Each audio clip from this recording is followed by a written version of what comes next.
Hello प्यारे विद्यार्थियों, कक्षा 10 के हमारे विद्यार्थी आशा करते हैं कि वह स्वस्थ होंगे और शिक्षा के प्रति अग्रसर होंगे। विद्यार्थियों, हम सामाजिक विज्ञान के आपका सबसे महत्वपूर्ण भाग, जिसे आप लोकतांत्रिक राजनीति कहते हैं या राजनीतिक विज्ञान कहते हैं, उनके हम विषय सूची जानने वाले हैं। विद्यार्थियों, आप यदि बोर्ड एग्जामिनेशन 2027 की तैयारी कर रहे हैं, यदि आपका फरवरी 2027 में यदि एग्जाम होने वाला है, तो आपके लिए 5 चैप्टर महत्वपूर्ण है, क्योंकि बोर्ड एग्जामिनेशन सामाजिक विज्ञान में आपके ये 5 चैप्टर से सवाल पूछे जाएंगे। तो चलिए फटाफट बिना देर किए हम इन विषय सूची को जान लेते हैं कि आपके वो कौन कौन से चैप्टर्स हैं और इनका मतलब सीख लेते हैं। विद्यार्थियों, अगर आप हमारे स्क्रीन पर देख रहे होंगे तो सबसे पहला जो आपको दिख रहा होगा वो दिख रहा होगा सत्ता की साझेदारी। विद्यार्थियों, जो आपका प्रथम अध्याय है वो है सत्ता की साझेदारी। सत्ता की साझेदारी। विद्यार्थियों, सत्ता की साझेदारी क्या है? सत्ता की जब यदि साझेदारी की हम बात करेंगे तो इसमें हम 2 देशों का उदाहरण लेंगे।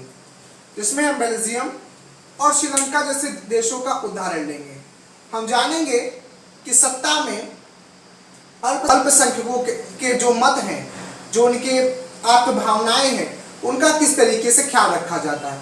सत्ता में अल्पसंख्यक और बहुसंख्यक दोनों को क्या दिया जाता है? पद दिया जाता है। सत्ता किसी एक के हाथ में ना होकर जब बहुत लोगों के हाथ में होती है तो क्या होती है? बेहतर होती है, क्योंकि वहां पर तब हीन भावना उत्पन्न नहीं होती है। यदि किसी एक समूह के सारे व्यक्तियों को सत्ता में बैठा दिया जाए और एक समूह के व्यक्तियों को सत्ता में ना बिठाया जाए, तो क्या वह सत्ता चलेगी? बिल्कुल नहीं। तब ये सत्ता नहीं चलेगी, क्योंकि दूसरे समूहों के मन में हीन की भावना उत्पन्न हो जाएगी और ऐसे अवस्था में जो गृह विद्रोह जिसे कहते हैं, आप एक तरीके से कह सकते हैं कि देश के अंदर लड़ाइयां और झगड़े होने लगेंगे। तो सत्ता की साझेदारी का मतलब यह हुआ कि जो भी सत्ता है, जो भी प्रशासनिक जो भी अधिकार हैं, वो लोगों में बांटे जाएं, जिससे कि जनता में किसी भी प्रकार का कोई हीन भावना उत्पन्न ना हो और सत्ता जो है सत्ता की जो गरिमा है वह बनी है। तो ये सत्ता की साझेदारी है। इसके बाद आता है संघवाद। संघवाद का मतलब, संघवाद के अंतर्गत हम पाठ्यों के उन पॉइंट्स को पढ़ेंगे जिसमें प्रशासन किस तरीके से एक साथ मिलजुल कर की जा सकती है। इसके साथ साथ इनमें विधायिका, कार्यपालिका और न्यायपालिका का किस तरीके से बंटवारा हुआ और प्रशासन को किस तरीके से सबके साथ मिलकर चलाया जाता है, हम संघवाद के टॉपिक में पढ़ेंगे। इतना ही नहीं, हम प्रशासनों के विभाजन, ठीक है। इसके बाद आता है धर्म, जाति और लैंगिक मामले। धर्म, जाति, लैंगिक मामले के अंतर्गत आप पढ़ेंगे जातिगत राजनीति। ठीक है, बहुत सारे धर्म के आए गए लोगों की भाषाओं के आधार पर राज्यों का किस तरीके से बंटवारा हुआ। इसमें लैंगिक मामले, जिनमें महिलाओं को काम पहले के समय में किस तरीके से महिलाओं को काम जो है नहीं दिया जाता था, या फिर मिलता था तो उन्हें पुरुषों के मुकाबले किस तरीके से मजदूरी कम मिलती थी। तो हम जाति, धर्म और लैंगिक मामले जैसे पाठ्यक्रम में इन मामलों को समझेंगे। इसके बाद आता है राजनीतिक दल। जो चौथा अध्याय है वो है राजनीतिक दल। तीसरा अध्याय जो था वो था जाति, धर्म और लैंगिक मामले और लैंगिक, ठीक है, मसले था। इसके बाद चौथा जो अध्याय था वो था राजनीतिक दल। राजनैतिक, यहाँ पर ठीक है, राजनीतिक दल। राजनीतिक दल का मतलब होता है बहुत सारी पार्टियां जो भारत में क्या करते हैं? चुनाव लड़ती हैं।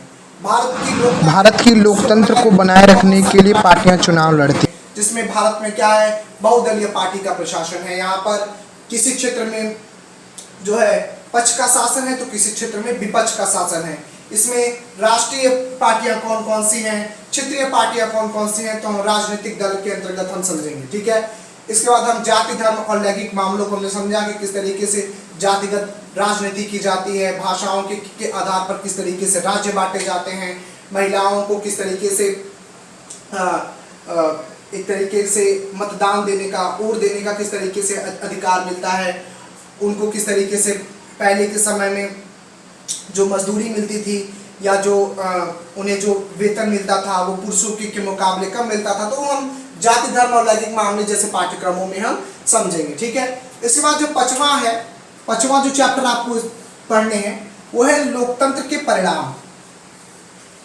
लोकतंत्र के परिणाम। लोकतंत्र का जब निर्माण हुआ, जब भारत आजाद हुआ सन 1947 में, उसके बाद सन 1950 में भारतीय संविधान लागू हुई, तो पूर्ण रूप से भारत स्वतंत्र हुआ और लोकतंत्र की स्थापना हुई। लोकतंत्र की स्थापना होने के बाद किस तरीके से शासन प्रशासन ने काम किया, ठीक है। इसके बाद लोकतंत्र के परिणाम के अंतर्गत लोगों के मन में अलग अलग विचार थे, विकास को लेकर, गरीबी को लेकर कि लोकतंत्र क्या हमारी गरीबियों को मिटा पाएगा।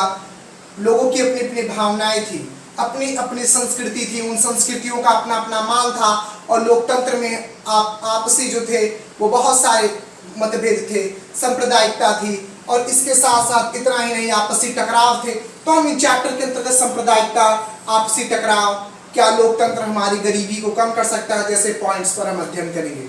विद्यार्थियों, ये आपके 5 चैप्टर महत्वपूर्ण है क्योंकि बोर्ड एग्जाम 2027 में फरवरी में जब आपका एग्जाम होगा तो इन चैप्टर से महत्वपूर्ण क्वेश्चन पूछे जाएंगे जो आपके 7 मार्क्स से लेकर 9 मार्क्स तक आपको मिलेंगे।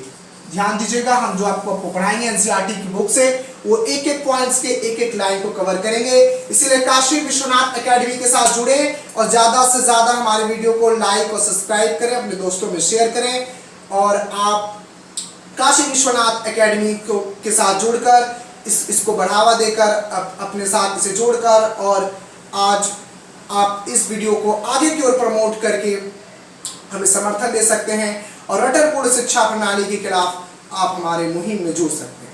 विद्यार्थियों, इस बात का विशेष ध्यान रहे कि शिक्षा किसी एक व्यक्ति के रटने की नहीं है, शिक्षा रटने की चीज नहीं है, शिक्षा प्राप्त करने की चीज है। इसलिए शिक्षा को रटा ना जाए, उसे प्राप्त किया जाए। इसलिए हमने कहा कि रटनपूर्ण शिक्षा प्रणाली के खिलाफ हमारे इस मुहिम में जुड़े। विद्यार्थियों, जाते जाते एक विशेष बात कहते जाते हैं। विद्यार्थियों, आप जानते हैं कि इस समय बहुत तेज धूप पड़ रही है भारत में, इस समय बहुत तेज भारत में गर्मी पड़ रही है। इसीलिए आप जल का जो उपयोग है वह क्या करें, संरक्षित करके करें, यानी उनका संचय करके करें। विद्यार्थियों, आप जल को बचाएं क्योंकि यदि जल बचेगा तभी कल सुरक्षित होगा। इसलिए जल ही जीवन है। इस बात को ध्यान में रखते हुए जल का उपयोग करें और उसका दुरुपयोग ना करें। विद्यार्थियों, आप लोगों को भी एक विद्यार्थी होने के नाते लोगों से बताएं कि वह जल का किस तरीके से संचय कर सकते हैं और आने वाले भविष्य को किस तरीके से सुरक्षित रखने में जुड़ सकते हैं। तो इसी के साथ हम वीडियो को समाप्त करते हैं। तब तक के लिए कल मिलेंगे आपके फर्स्ट चैप्टर के साथ, सप्ताह के साथ। तब तक के लिए धन्यवाद।